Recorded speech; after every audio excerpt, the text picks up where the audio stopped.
una cierta clase también muy especial y un sentido del humor entre los bostonianos. Ellos saben que tienen dos catedrales de nuestro tiempo que son imperecederas, como es naturalmente Harvard, la universidad que está en Cambridge, y por supuesto el Boston Garden, que es la cancha de baloncesto más famosa que ha habido nunca en el mundo, y que por cierto ahora los Celtics se van a cambiar, y cosa que ha habido un gran escándalo en Boston. En Boston ahora, como digo, adivinas entre la gente, en esta ciudad, que por otra parte es una ciudad maravillosa, muy londinense, como digo, esa superioridad, pero no creo que sea un problema tanto de soberbia como de una ironía que viene arrastrándose. La película del mundo de Joe por supuesto, tenía que estar escrita por un bostoniano, como fue el escritor Philip Dune, que había hecho ya películas como Qué verde era mi valle para John Ford, nada menos, y que por supuesto también había estudiado en Harvard.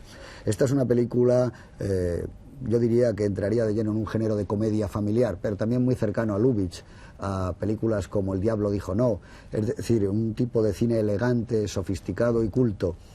Mankiewicz ha sido conocido durante mucho tiempo porque sus películas, además de verse, se oían, y aquí no deja de ser curioso y sintomático que el guión no es suyo, pero todos pensamos cuando estamos viendo la película que cualquier diálogo que se dice podía haber sido escrito por Mankiewicz. Quizá algunos piensen que no es la película más representativa de un genio como él, que ha sido genio en la producción, en la escritura y en la dirección.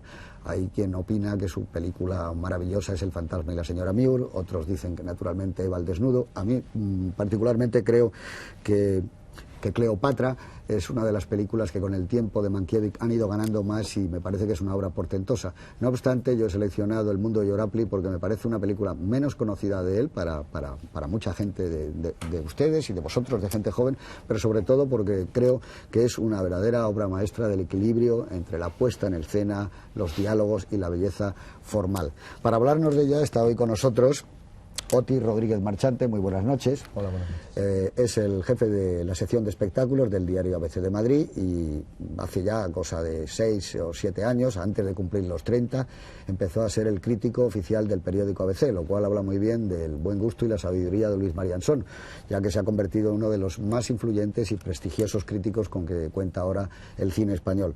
Además de ello, es periodista, es escritor. Hace un año publicó un libro que se llama 2 para la 3, que yo se lo recomiendo si no lo han leído, porque es un recorrido no solo sobre el cine, sino sobre la sintaxis y sobre todo la liturgia del cine. Él nos cuenta cómo no es lo mismo ir al cine por la mañana que por la noche, y solo acompañado, pero un western, una película de terror. Pero en fin, en cualquier caso, Oti, estamos muy contentos de que te encuentres hoy aquí en Qué grande es el cine, y si te parece, dinos brevemente un poco tu opinión sobre alguien tan mágico y tan magnífico como Joseph Mankiewicz.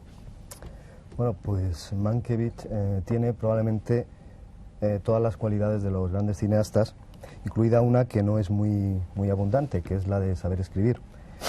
Antes de dirigir sus películas, Mankiewicz estuvo durante bastantes años, casi 20, escribiendo guiones y produciendo películas para otros, algunas verdaderas joyas de la historia del cine.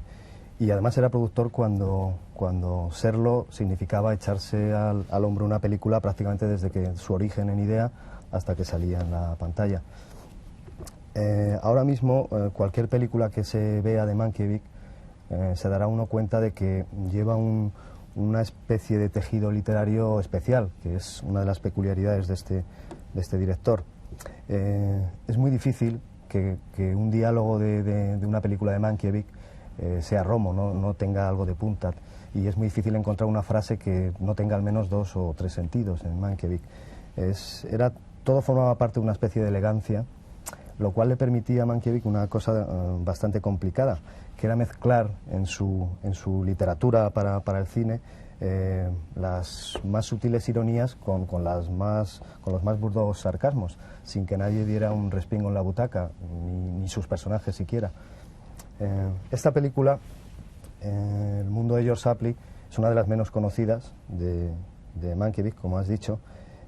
Fue la tercera que él dirigió, y además fue la primera en la que no participó realmente en la estructura del guión. El guión lo hizo con Philip Dune, con el cual haría otras 2 películas después, El fantasma y la señora Muir y Escape. que precedieron un poco a sus títulos más conocidos, como Eva al desnudo o Carta a tres esposas. Cuanto a esta película, El mundo de George Apley, hay algo que en ella que da que pensar que fue en la que Mankiewicz descubrió realmente que podía ser un director de cine, que empezaba ya a controlar el ritmo interno de lo que era una película, no solo escribirla o producirla, sino todo el engranaje. Está hecha prácticamente en interiores e incluso está basada casi exclusivamente en el interior de su personaje, de su protagonista, George Apley, un personaje muy curioso, al que consigue retratar por dentro casi tan maravillosamente como la casa en la que habita, sus familiares, el mundo. Es el Boston de principios de siglo que, como bien dice él, no es solo una ciudad, sino que es un estado de ánimo. Yo creo que con esta película Mankiewicz empieza, digamos, a creerse que es director de cine y a fraguar un poco lo que es una de las filmografías más impresionantes de la historia. Muy bien, muchas gracias. Está con nosotros también Fernando Méndez Leite. Buenas noches, Fernando. Hola. Que tú tienes una gran pasión también por Mankiewicz, ¿no? La has tenido toda la vida, ¿no? Sí, sin duda es uno de mis directores favoritos porque yo admiro mucho el aspecto literario y de contenido de sus películas. Es un hombre extraordinariamente inteligente y eso se hace notar muchísimo en los guiones y en la puesta en escena de sus películas. Realmente es uno de los grandes cineastas cultos, ¿no? Y sí, me gusta muchísimo y es un director que prácticamente toda su filmografía me produce absoluta admiración. Muy bien. Está con nosotros también Eduardo Torres Dulce. Buenas noches. Buenas noches, José Luis. Al hilo de lo que decía Otis Rodríguez Marchante de la casa, yo creo que las casas en las películas de Mankiewicz han tenido siempre una gran importancia. Eran como una prolongación más de los personajes, a los cuales los salones, el hall, dormitorios, etcétera, servían o bien para caricaturizarlos o bien para engrandecerles o darles ternura, y esto yo creo que ya no solo en esta película, que quizás donde empieza El fantasma y la señora Muir, Operación Cicerón.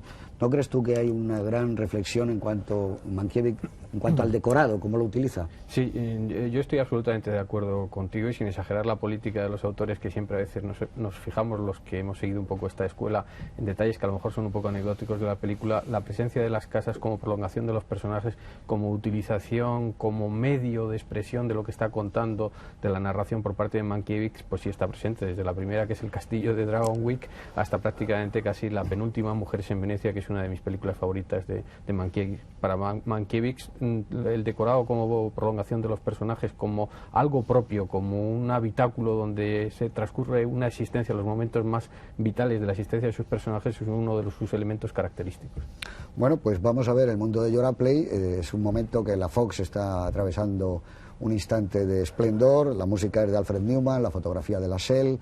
Y sobre todo, fíjense ustedes en el reparto es excepcional, y sobre todo yo creo que Ronald Colman hace uno de los más brillantes trabajos de su carrera, que fueron muchísimos. Y bueno, pues yo creo que no hay que perder ya un solo segundo y vámonos al centro del universo, que en 1912, y por supuesto en aquella época tan especial, se encontraba en el planeta Tierra, en Massachusetts, en Boston.